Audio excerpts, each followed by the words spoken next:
So let's begin. Good evening and a very warm welcome to all the panelists and attendees who have joined us today. Fashion and garment industry is going through numerous changes and it is constantly upgrading its SOPs and trends to suit a more environmental, sustainable, and ethical way forward. With a view to help the industry adapt circular fashion into their businesses, the Denim Show by Gartex Express India is pleased to bring to you a webinar on jeans redesign in association with Ellen MacArthur Foundation's Make Fashion Circular. I am Priyanka Pawar, Group Exhibition Head with Messi Frankfurt and your host for today. Clothes are an everyday necessity, and for many of us, an important aspect of self expression. Yet, the way clothes are made and used today is extremely wasteful and polluting. Make Fashion Circular drives collaboration between industry leaders and the key stakeholders to create a textiles economy fit for the 21st century. Its ambition is to ensure clothes that are made from safe and renewable materials, develop new business models to increase their use, and old clothes are turned into new. This new textiles economy would benefit businesses, environment, and society. One such campaign and a part of Make Fashion Circular is Jeans Redesign. This initiative was brought together over 80 experts in jeans production from across academia, brands, retailers, manufacturers, collectors, and sorters, also NGOs, to define the collectively what looks good for the future of jeans. To share this vision, guidelines, and ambition steps of jeans redesign and manufacturing, we have with us Ms. Laura Balmont, Program Manager of Make Fashion Circular at Ellen MacArthur Foundation. Laura's work has seen her as a co-founder with EU Project, RESCOM, which is Resource Conservative Manufacturing and Research, and co-author reports on circular economy in India, new textiles economy, redesigning fashion's future. Now, as a program manager in Make Fashion Circular team at the foundation, Laura manages relationships with the campaign participants, key industry players, and stakeholders and coordinates the Jeans Redesign, a project which sets minimum criteria for jeans to ensure they are made from safe materials. Can we can be kept in use and turned into new jeans once they can be no longer worn. Laura, we're pleased to have you with us today and thrilled to learn more about the jeans redesign concept from you. But before we begin, I appeal to all the attendees that are present here that they can continue the chat in the chat boxes. And if they have any specific questions related to the jeans redesign concept to Laura and to Mr. Srihari, they can post that in the Q&A box and we will address those once the session is over. Laura, do you want to play a little game with everybody now before you begin? Maybe a small interaction? Hi, yes. Hi, Priyanka. Hello, thank you. Nice to be speaking to everyone. Yeah, absolutely. So in terms of a little game, I think we're going to ask the audience on this one a little bit about what you already know about the jeans redesign. What do you understand maybe to be some of the major challenges that we're working on? And I think Priyanka was hoping you might start to share some of these thoughts in the chat box as we get started. Yeah, absolutely. So that you also know what India knows about jeans redesign. It's a little test before we get started. Totally. Yeah, you could post what you know in 1 word, 2 word, 3 words, 1 sentence, whatever comes to your mind when you think of jeans redesign. Please post it in the chat box. And don't worry too much because we will tell you. That is part of the session. We will tell you. Recycling, upcycling of denim. Not bad. I think there's more to it, right, Laura? Definitely. There's a wider picture. We can explain circular more about fashion, that. Yeah. I think you should just go ahead and take it forward from here. Perfect. So I'll go ahead and share my screen. Great. So thank you so much for joining us. And absolutely, it's really nice to be able to share and have the opportunity to talk more about the Ellen MacArthur Foundation, what we are doing, and the Jeans Redesign project that we launched last year.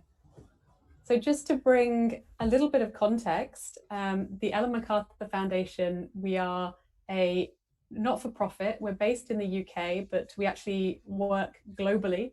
And we have one mission, and that mission is to accelerate the transition to a circular economy. So we absolutely believe it's going to happen. We just want to see it happen faster. And therefore, that's sort of what we're working on with our teams based not only in the UK, but also we have a team in China, some colleagues in the US.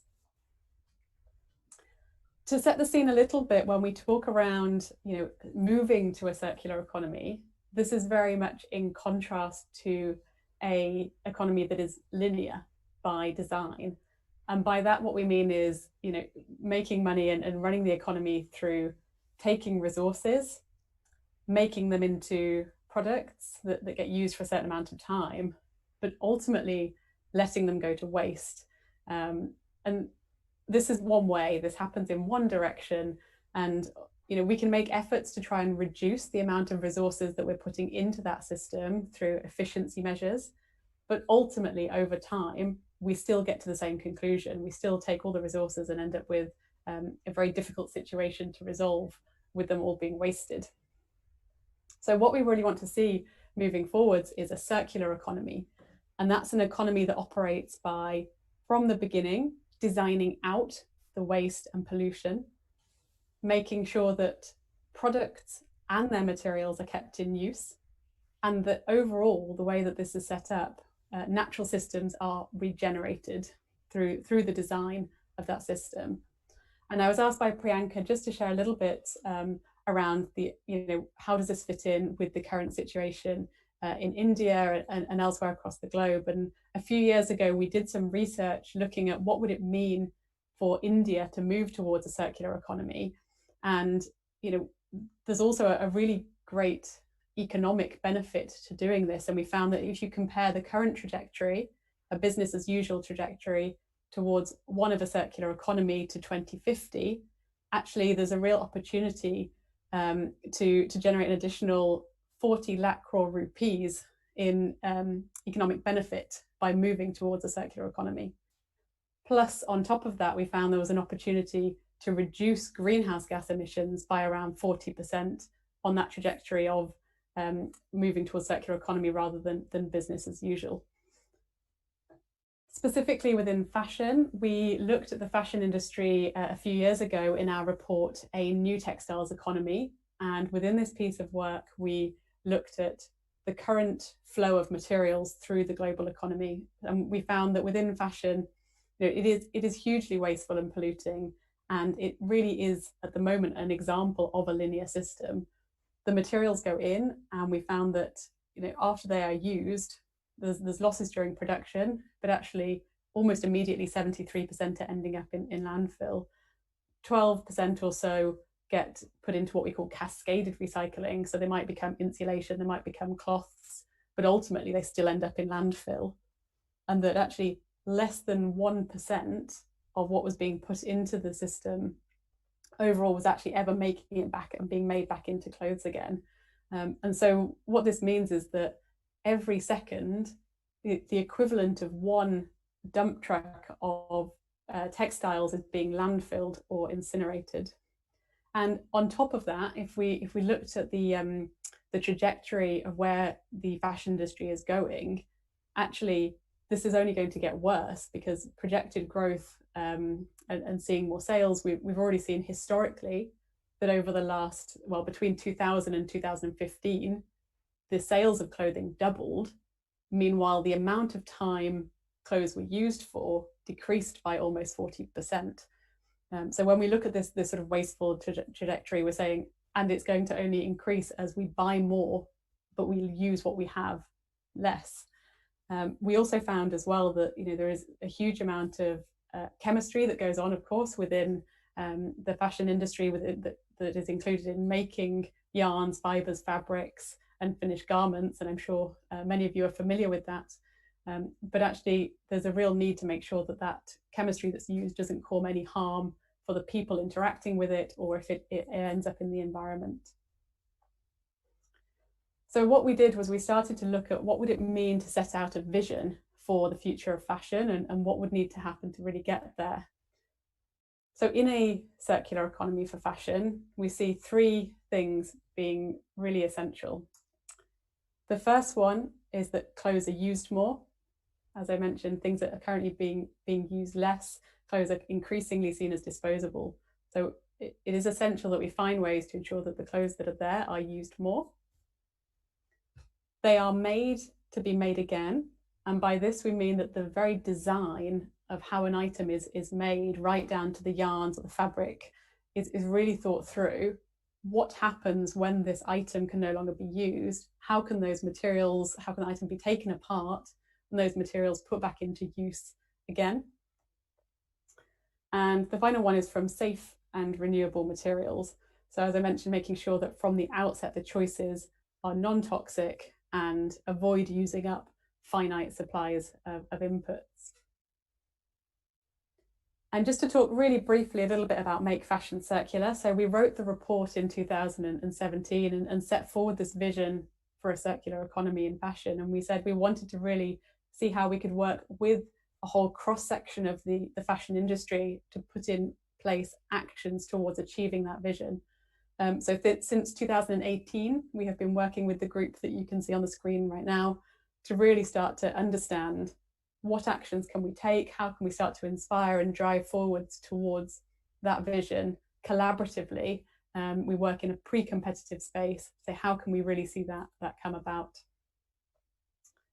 And that brings us on to the Jeans Redesign itself. The Jeans Redesign is one of our programs that we've started up during the course of Make Fashion Circular, and really focused in on some of the challenges that I mentioned, that actually from the very beginning, quite often it's not necessarily considered how do all the elements add up to a garment, then allow it to be taken apart, reused, recycled after use. And so basically we took a bit of an approach when we said, how would you design an item for circular economy? And it's incredibly complex. There's many, many things to think about. And so we said, why can't we break it down and just take one product, something that's very iconic? There's a lot of great work already going on in the space of sustainability and denim already, and see what would it mean to make a pair of jeans circular, and what would the design guidelines look like for such a pair of jeans. So we spoke with a number of experts. Priyanka already mentioned about 80 experts across the denim industry, working with some names that you might know of, including Arvind, who are heavily involved in this in the early days, H&M, C&A, Gap. We gathered all the experts we could think of across academia, and really tested out a process to say, if we make this pair of jeans, that they will be able to last longer, so they'll meet our criteria of being used more, but they will also be designed in a way that they can be taken apart, and that recycling processes that exist today, so already things that are available at scale today, could take back that pair of jeans and really recycle it at both high quality, but also so the economics work for that recycling process. So the Jeans Redesign itself, we ended up with 4 categories where we specified what needs to happen. The first one is around durability.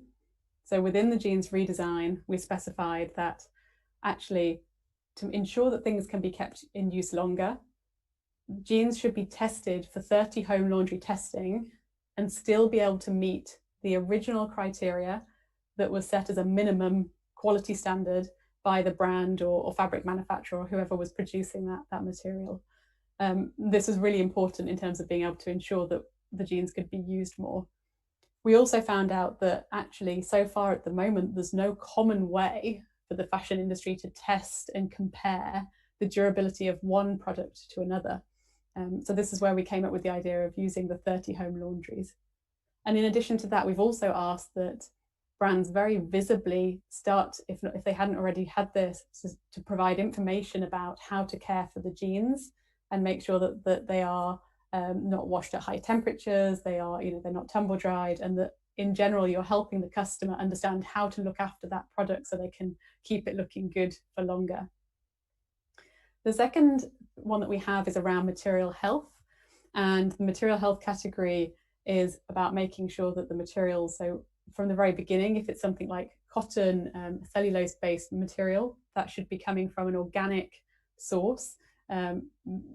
If ideally we'd like it to be a regenerative source, but we know that actually it's very tricky at the moment in terms of quantities to get your hands on regeneratively grown cotton. But as a minimum, it should be organic. We also said that the chemistry used within that should meet the ZDHC guidelines at level 1 as a minimum. And we also, although we didn't have this at the very beginning, we later went on to introduce some guidelines around the wastewater for mills. In recyclability, we actually, by our conversations with a number of different recyclers, we found out that basically adding lots of different components to the jeans, whether that's rivets, that's lots of additional embellishments, or even the composition of the fabric by adding large percentages of elastane or polyester, it made it very tricky to take back the materials and recycle them. So what we suggested and what we put down in the guidelines, that was the composition of the fabric had to include a minimum of 98% cellulose-based materials, which means only 2% can be something that's polyester, elastane, other inputs. And we asked that, although very controversial at the time, something that a lot of our experts agreed was needed to aid the recyclability was to take off or minimize as much as possible things like the metal rivets, taking consideration for the buttons, that they could be unscrewed and taken off very easily so the fabrics could be shredded up and recycled. And then the final category that we have is on traceability. So making sure that once the efforts have been put in to ensure these jeans are recyclable and can be meeting these guidelines, that they can be identified as a pair of Jeans Redesign jeans. So with a simple logo on the back, or we are allowed some, excuse me, we allowed some of the participants to also investigate things like tracking and tracing devices, RFID. And so just to show you really briefly who's in there, we've grown this group between July 2019, last year, when we launched the project, and have had increasing interest from others to join. So we now have a real mix of brands, of garment manufacturers, and of mills and laundries taking part in the project. And what we've done is we've actually asked the brands that sign up, they first of all have to go through a very rigorous process of filling in a participation form to explain how will they make sure they meet the guidelines that we've set, how will they verify that they have achieved those guidelines. And that is all published on our website. So there's an added element of transparency here, whereby we're sharing everything that everyone is doing. And whether it's Guess and H&M or Honest Jeans or Outland Denim, or KG Fabrics, who we have on the call, you can go and see what are the requirements that they are meeting, and how are they managing to do that through the participation form. And we've asked that those jeans are produced and made. So it's really about action now and learning from this and giving it a go. But we've asked that those jeans will be available by May next year at the latest. So already, hopefully by the end of this year, we'll be starting to see some of these products coming onto the market, which will be very exciting. And just to share as well that these Jeans Redesign guidelines, we wanted them to be open to everyone to be able to take a look at, to learn from. It's really possible to access all of this information. It's on our website for free. You can go and have a look at the guidelines yourself. And just say, I think I've covered off most of my points, actually, Priyanka. I might be a little bit early on my time, but I guess that gives us a bit more time for questions at the end. Oh, I can't hear you, Priyanka. Yeah, I'm sorry. I think I've already got some questions for you. I will come back to you in some time. I want to welcome Mr. Srihari. He's the second speaker for today. Mr. Srihari Balakrishnan is the managing director of KG Fabrics. He's among the first few torchbearers of this initiative in India, and with over 3 decades of experience in denim manufacturing, sustainability has been the major plank on which KG Fabrics has forged ahead in the last 5 years. He's also on board of Textile Sector Skills Council, which is trying to upskill India in the textile space. A very warm welcome to you, Mr. Srihari. Thank you, Priyanka. Thank you, Laura. Thanks to the Messe Frankfurt team. I would like to take this time to thank MEX Exhibitions, who have, along with the Denim Manufacturers Association, who enabled this particular webinar for us. I'll just go on to my slides and start the presentation.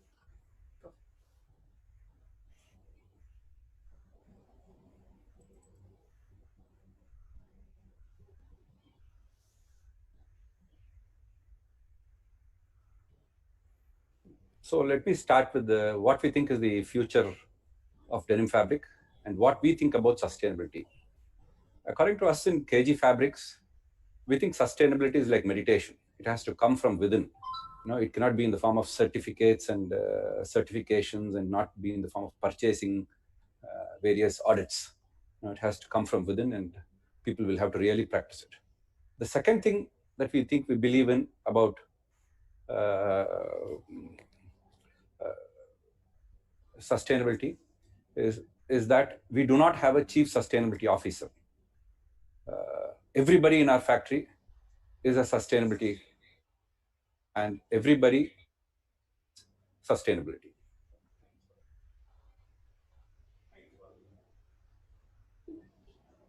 You can see the file. No, you'll have to share it, screen share it. Sorry.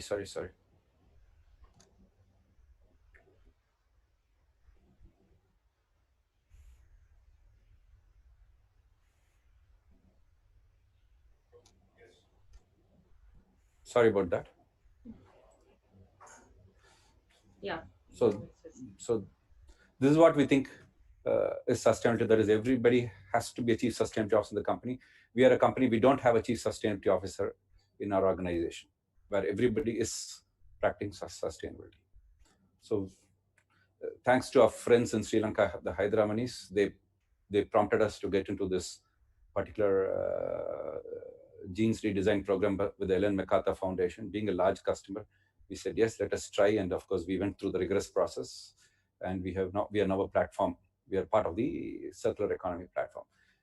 What the next few slides will tell you is how we've redesigned the denim fabric, what are the efforts we've taken in the last 3 years, and how it has come to what we are today, and how we are ready to supply 100% of our fabrics to any brand in the world which is compatible with the Jeans Redesign platform.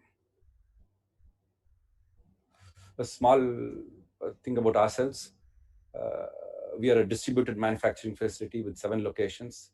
We make about 80 tons of yarn per day. We have a capacity of about 20 million meters per annum. We are like a centipede.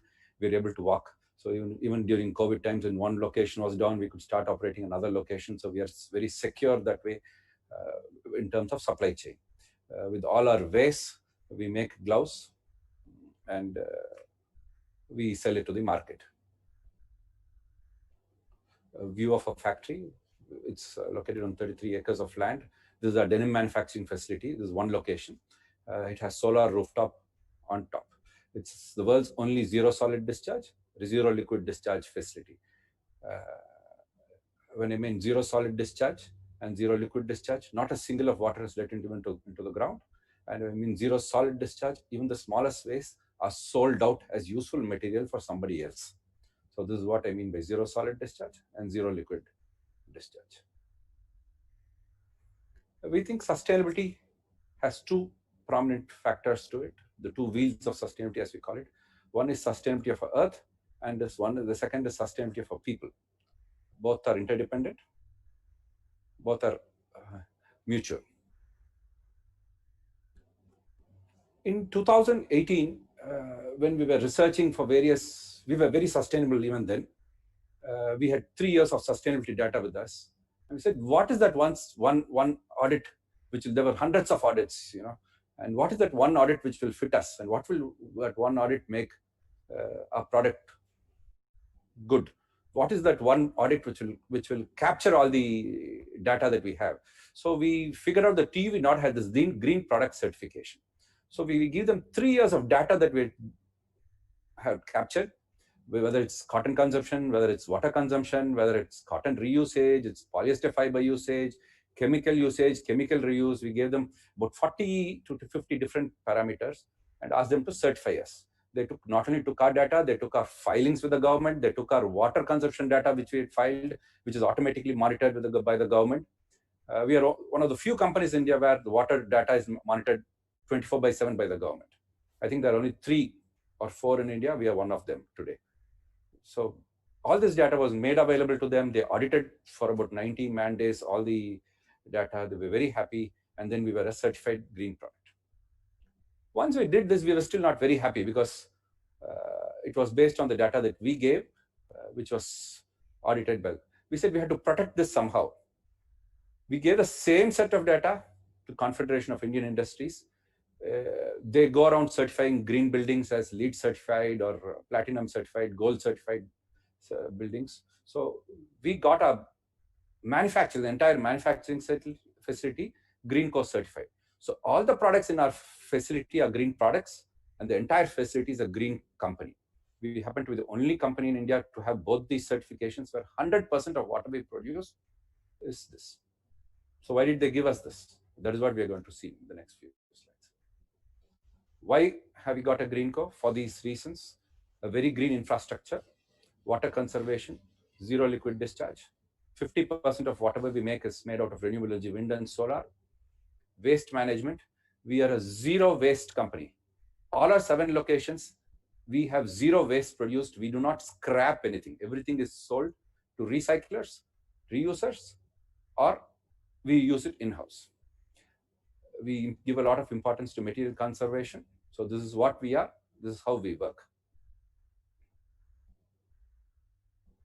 So based on this concept of Green Co and green product, we segregated the denim fabric into 3 specific brands.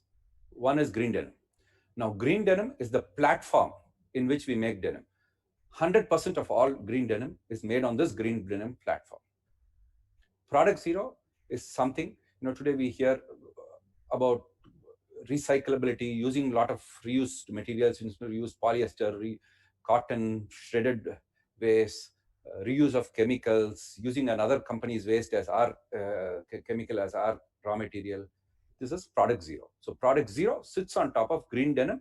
Green Denim is the basis on which every denim is produced. The third thing is Nature's Blue.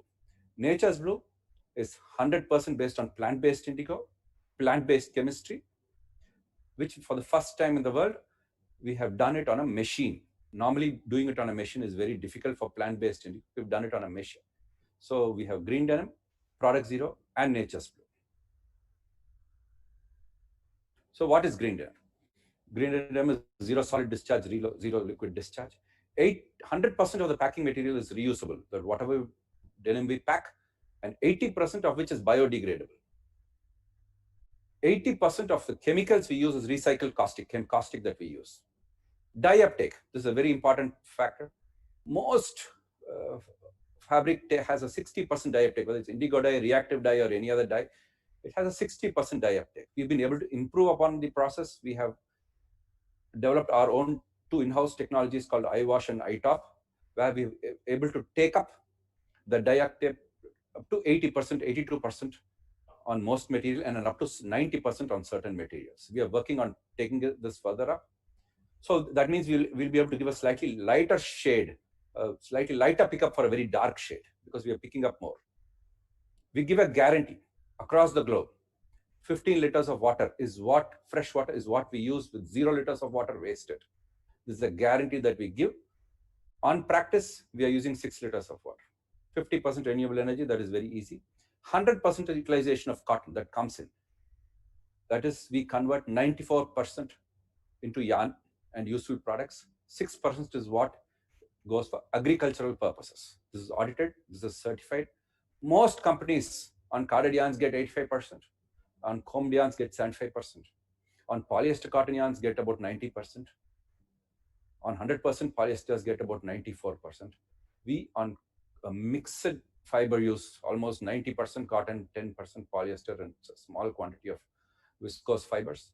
We get a 94% yarn realization. The good yarns go into denim manufacturing, the medium yarns go into industrial fabric management, the lowest yarns go into glove manufacturing. So we are the only company where 100% of the raw material, so if the truck is moving, let's say from Gujarat or Maharashtra, we buy imported cotton, nothing is sold. Not a single kilogram of cotton is sold. Same thing with yarn. Any yarn that we shift to our denim manufacturing locations, which is KG Fabrics and KG Denim, nothing is wasted. The yarn, any little small yarn is bought back, it's wound, made useful products out of it. And we guarantee that we don't use any softener. We're the first denim company not to use any softener across all the 5,000 odd products that we have in our range. Zero. So Green Denim is 100% the Jeans Redesign compatible today. wherever it contains 98% plus of cotton. It's 100% compatible in terms of the jeans redesign. I will tell you what jeans redesign template says and why we are compatible.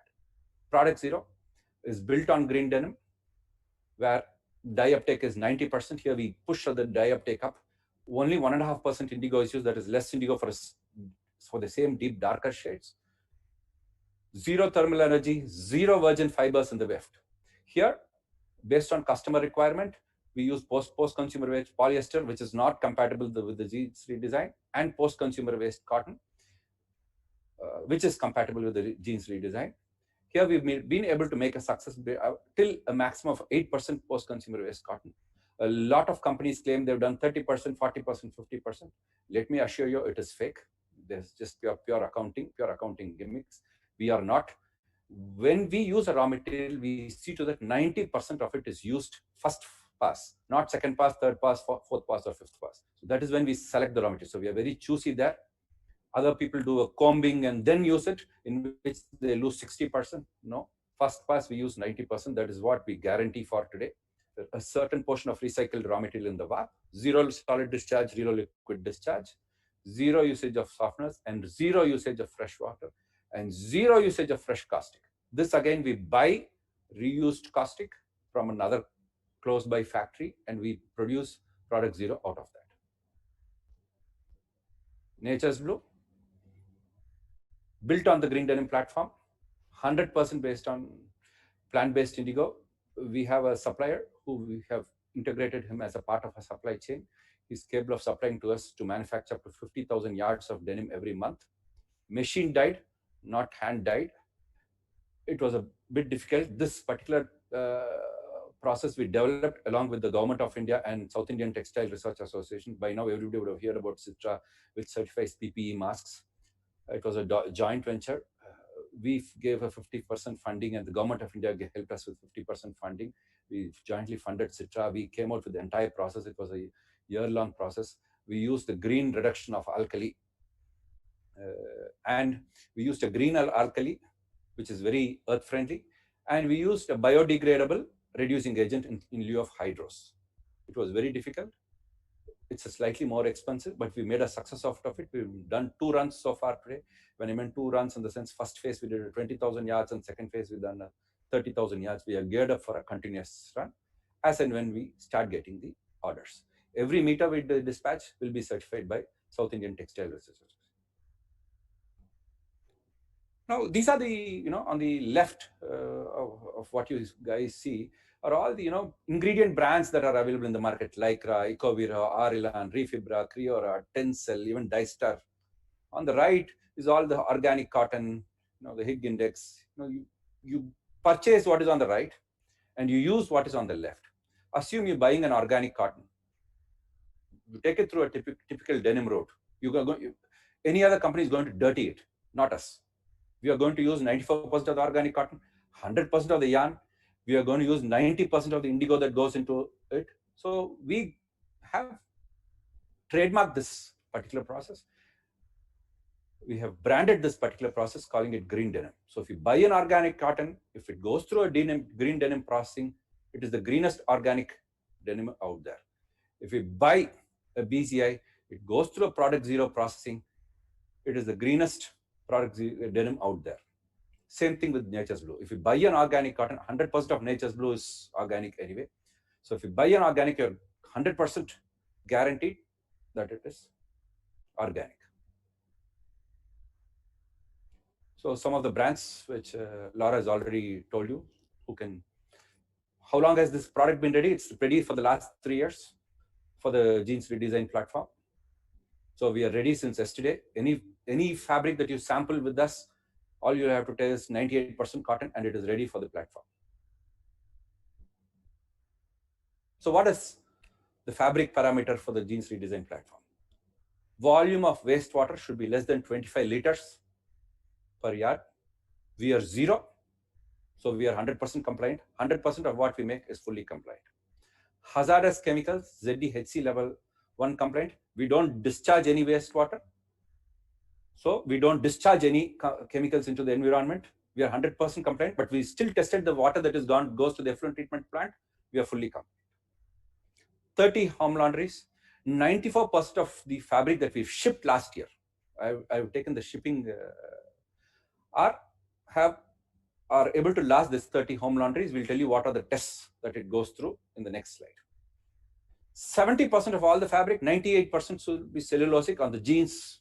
So we have taken anything that is 98.5% cotton. 70% of all fabric shipped last year has adhered this condition of last year. So organic, PCI, tencel, all of them sit on top of this. Linen sits on top of this, hemp sits on top of this. So we are ready. We are ready with linen-based fabrics. We are ready with tencel-based fabrics. We add value to these certificates. With organic cotton, if it goes with the green denim certificate, it adds value to it. It's not being dirtied by the way we make denim. So in fact, today a lot of garmenters ask, your fabric is very good. They test our fabric. They say your fabric is very good. Can we have a very clean washing? Can you recommend to us clean washers? And we are recommending to them clean washers. For those brands which want garments, we have our own company which makes garments. We can supply to you garments made out of our fabric. So these are the various testing standards, durability testing and physical and chemical testing that our fabric goes through. The second part of sustainability, we think, is sustainability of people. We've seen how distressed people were. We've seen a furloughed. We've seen how many people have been thrown out of jobs. We run one of India's largest work integrated industrial training institutes. We have a seating capacity of 1,000 people. At any point of time today, 400 people are studying. Even during COVID times, we were conducting classes. We conducted in 4 out of 7 locations. We also have adopted a government-owned ITI in Paramakudi, which has about 400 people. We've adopted it in 2010.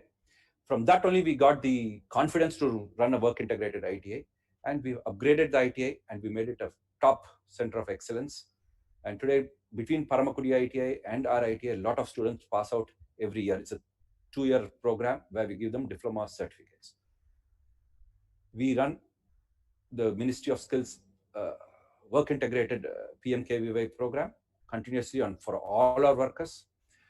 We've resettled more than 250 migrant families back into the various towns where we have factories, and we've made them join schools. We made their children join schools locally. More than 60% of the people who we employ are female workers and 40% are male. We are very proud of what we do to our workers. So even during this COVID, post-COVID, when the travel was opened up, we are able to operate about 50% capacity. So, photos of some of our centers of excellence where we actually give training. You see some of these photos are labs inside our existing manufacturing facilities where they can write, test. We are a Government of India certified examination center, NCVT certified examination center, where we can provide examinations and people can earn their degrees as they work. So the first graph tells you 100% of our people are insured. How many people we resettled every year in the last few years? How many people have passed out of our ITIs, especially work-integrated ITI? This particular graph talks about work-integrated ITI.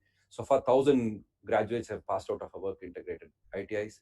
And how many people we've certified every year for the PMKVY or the Prime Minister's Skill Development Program conducted by the National Skill Ministry.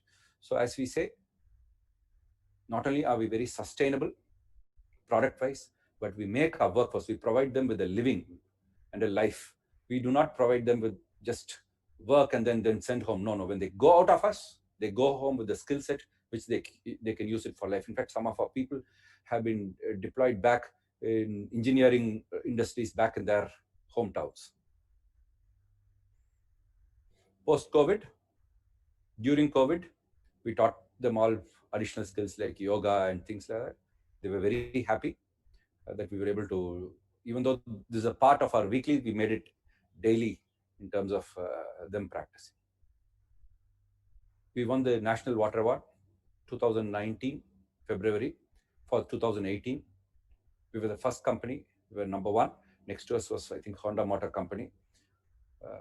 We continue to maintain the same standards, very rigorous, very disciplined in what we do in terms of water consumption or any other raw material consumption.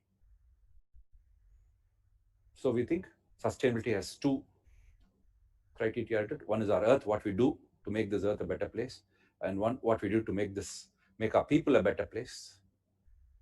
We are ready to supply to all the brands our fabric for the Jeans Redesign platform. Fabric is available for the last 3 years. People can launch their jeans tomorrow morning if need be. Thank you.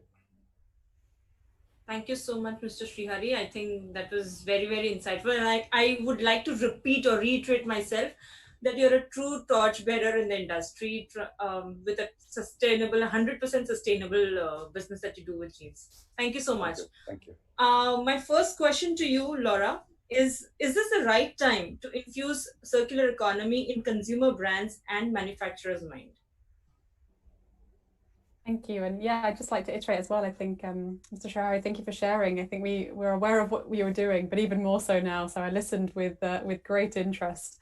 Thank you. I mean, this absolutely goes a little bit to the conversation we had before we started the webinar around, you know, around timing of putting these sorts of things into what's happening. What we've seen in general is that the general appetite and interest to put things like circular economy into the day job and actually see this as the way to go forward is more important than ever. You know, there's been a moment to reflect on how things are done, and actually circular economy is about looking at the whole system, the whole way everything operates together, and saying, you know, what's the world we want to create and how do we move forwards with that. So we appreciate there's going to be a bit of a tricky time, you know, over the coming months, and everyone will need to go at their own speed within that. But definitely, as things start to get back on track and emerge, absolutely, we're seeing signals from the industry that this is absolutely the right time and that circular economy is more important than ever.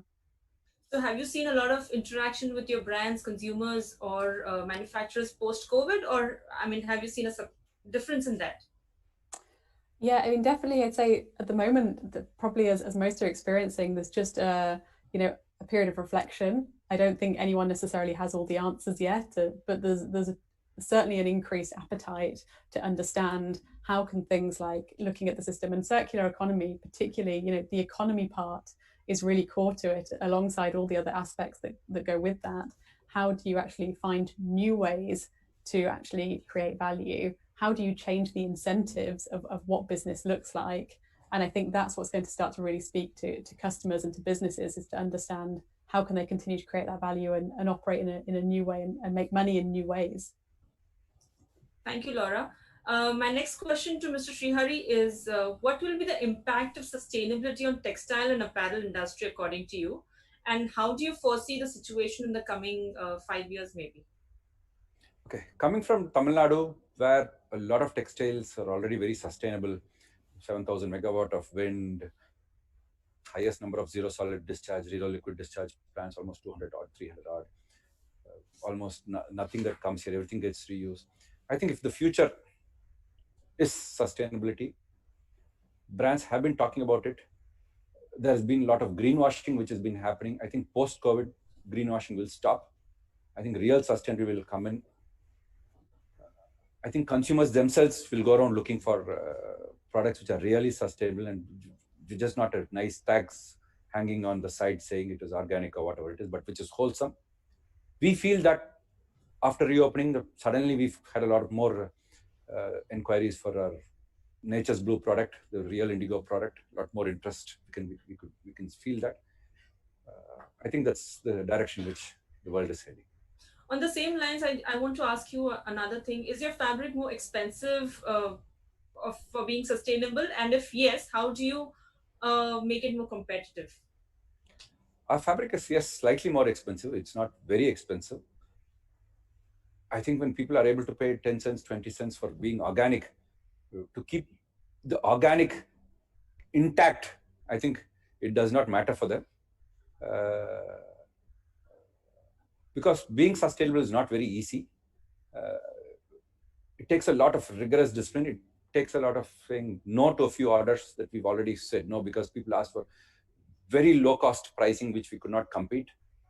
Because somebody who doesn't treat water at all, or somebody who doesn't have a RO, the cost per meter of fabric would be anyway 20 cents per yard cheaper. So compared to us or somebody in the other parts of India. So we do not want to have get into such kind of a competition. People are understanding that, because in difficult times, they're not getting deliveries because they've been given a government order to close down and they're not able to do. So people come to us and say, yes, now that you come back to us, this is our price is more expensive. Try it out. And once they try it out, they're excited to work with us. Yeah, I think what you mentioned is right. Being sustainable is not easy. It needs a lot of dedication and hard work, and which is very clearly presented by you in some time ago.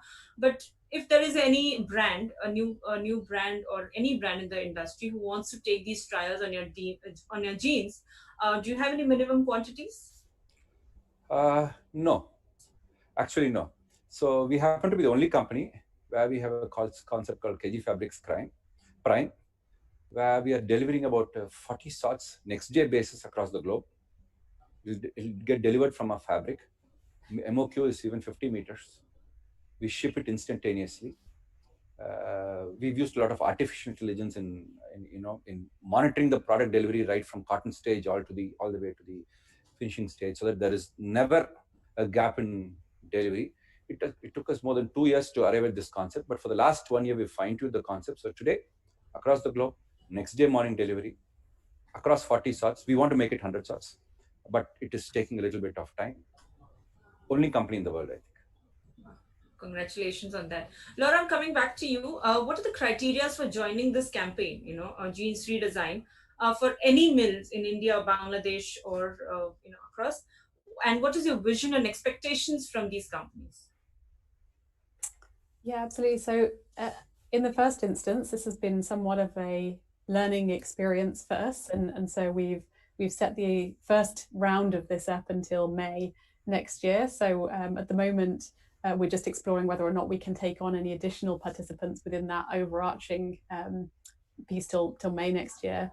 However, the criteria, and as Shahari nicely put them on the screen as well, very much still apply and are still available for anyone to use that wants to, I guess, hold themselves to this standard.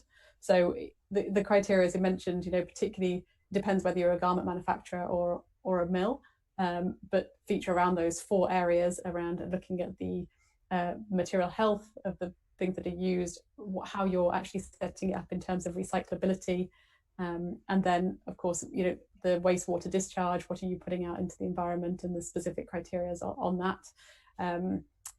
Going forwards, we're exploring what comes next and how can we help and support the industry to see this become the norm, is what we'd love to see. And I guess we're also exploring how can we start to make this a little bit more flexible, as long as it meets within our vision of clothes can be used more, made to be made again, and from safe and renewable inputs. But we can share the information, we can share the links to the guidelines, which are the very specific criteria for actually meeting those guidelines. Thank you, Laura. And I think we will share this with all the attendees that are present today, so that they have more insights to this campaign. On the same lines, what do you see the world brands and consumers are accepting the pricing levels of these sustainable denim? Do you think they're more open towards this, or it will take some time? I think it's a great question, and the price question is always at the core of this. Research suggests, and we're hearing more and more around, millennials, the target audience are very interested and say, absolutely, if I had the choice, if it was available, I would pay more, because that aligns very well with my ethics. I think in reality so far, when you look at the sales figures, in general, it's not quite as maybe true as the surveys might dictate, that people really are willing to pay the extra price. But there's definitely signals that this is changing, and people are really starting to question the brands more about how were the jeans produced, what materials were used, will these be recyclable? People are becoming much more interested in this. And I think when you add the layer of around the overall business model and how the overall fashion industry operates, so far it's been driven by economies of scale and selling more. And that's how value is created, is by selling more and more and cheaply. taking a step back from that and having the opportunity to say we want to keep things in use, we need to find new ways to offer the product. Actually, value can be created in very different ways for your customers. And this is where the brands have a real role to play, is say, how do they meet the customer needs whilst also meeting the criteria for circularity and sustainability? And that's, if you take something like, you have a customer on one side over here that loves their pair of jeans, they've got their pair of jeans that fits them really well, they never want to buy another pair of jeans in their life if they can help it. Well, you can create value for that person by offering repair services, maybe refresh services, re-dye services. The value generation, how you create money, will come from a very different place in the future. Maybe you've got the people over here, you've got the real Instagram influencers that want a different pair of jeans or a different outfit every single day, and they're only going to wear it once. So they don't need that to last, be really durable and last them for ages and ages and ages and be sitting in their wardrobe all the time. You can create value for that person and meet their needs by offering, changes of clothes. And maybe that's really great for a rental service or a subscription service. Or if you're feeling really, really out there, we've seen digital clothing that doesn't even exist in the future because it's just to be superimposed on a picture. And I think that's where the price question and the customer question starts to change quite a lot, is if you can really be creative about how can you meet your customers' needs, I think you can also start to explore some new avenues that don't just revolve around price and selling more. That's right. You mentioned in your presentation saying that May 2021, we will get to see a few brands presenting or displaying these in their show, in their collection. Which are the few brands which you could name will be starting this from May 2021? So May 2021 is the latest that those brands can be available. So that means everyone that was on that slide that I shared will have their jeans on the market. Okay. So that's H&M, C&A, Guess, Lee, Wrangler. We've got a whole host in there, Reformation, Outerknown. There's many in there. Now we've got 50 participants, including the mills, garment manufacturers and the brands. But by May next year at the latest, they should all be on the market. COVID disruptions depending, of course. That's true. There was another attendee here named Paris, and he has a question to you. What do you think will be the 3 most important driving factors for consumers in India to adapt circular fashion ecosystem considering the consumer behavior? Like, for instance, he mentioned a reward system for bringing back garments to the brands. Do you think it will work for Indian market? That's a really great question, and I think the cultural how relevant it will probably vary in different locations as to how do you speak to customers in your local area. Probably for me, there's an element, it's a bit what I was just saying really, is that actually it's going to depend on the local brands understanding who their customers are and how they operate, and therefore how can they really best meet their needs. And I think engaging with them, and sharing more transparently what you're doing, take back schemes are a very interesting way to engage customers to understand about, there is value in clothing. You need to just bring it back, though, otherwise we can't do anything with it. If you put it straight into the trash, then that's where it will go. So I think take back schemes are definitely one interesting example. Another example is actually just understanding how do you better offer those clothes in the first place, and do you need to sell them? How do you talk about clothes and having value? Can you offer repair services? And I think that's where the engagement with the customer will start to change a little bit, actually. I agree with you. Mr. Unvur has a question for Mr. Srihari. He says that what kind of software are you using in KG Fabric to create a store sustainability data? To create and store your sustainability data? It's in-house developed. It's monitored and measured every day. Since we do not have a chief sustainability officer, and every department has its own sustainability objectives, whether it's yarn purchase, yarn sales. So each of them store, it's there in modules sitting in, and we collate all this data into one single, it's in-house, it's our own ERP. We call it TechSoft, on which the entire operation is built, on which sustainability, so sustainability is a part of our operation. It is not a separate parallel running separately somewhere sitting and working on it. No. It's running right into the system. Perfect. Mr. Kannan wants to know if he wants to develop fire resistance denim fabric for jacket and pants. Is it possible in a sustainable denim? Yes, it is possible. Yes, we are in the process of developing it. Oh, fantastic. With this, I think I'll come to the last question, and I think these are more concluding remarks that I would like to hear from both of you. What do you see the future of denim looks like? how do you see the consumer will react to denim in the coming years, and what will be the changes from the industry point of view? Laura, you first. Sure. Yeah. I mean, I think the future of denim is very exciting. It's something that's very iconic and has a lot of history, but actually the future is going to be incredibly innovative. And I think that's the next step, is the guidelines and the process we've taken to some degree is quite limiting.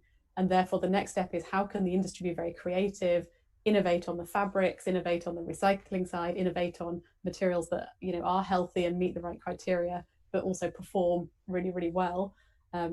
That's where it's going to get exciting, I think, is how can the industry be really creative and meet those guidelines in a new way. Perfect, Mr. Srihari. And also, if you could give an advice to a new startups and the new generation, if they want to start a denim label. They are the future of the denim industry, I'm sure. I think denim fabric could become the fabric of the future. Simple reason, because denim fabric, if with a little bit of hard work and a lot of thinking, it is easy to make it very sustainable compared to any other fabric. Startups, when the startups start, they will have to start using sustainable fabrics, because even now we are working with 3-4 startups, one in Bengaluru, one in Hyderabad, and they are starting up with our fabrics. We are supporting them with designs. They are supporting us back with, because they are young, newer ideas, and they are helping us build certain newer products which you've never experienced. We are ready to work with them. Fantastic. Thank you so much, Laura. Thank you so much, Mr. Srihari. I think it was quite insightful. More so because you are the two companies presenting Jeans Redesign from India, and we look forward for many more examples that you have set, and maybe a lot of followers will follow you soon. Thank you. Thank you so much for your time. Thank you, Laura. Thank you, Mr. And stay safe and stay healthy, and we see each other soon. Thank you. Okay. Thank nice you to so talk much. with you. Thank you. Same here. Thank you so much, Laura. Thank you.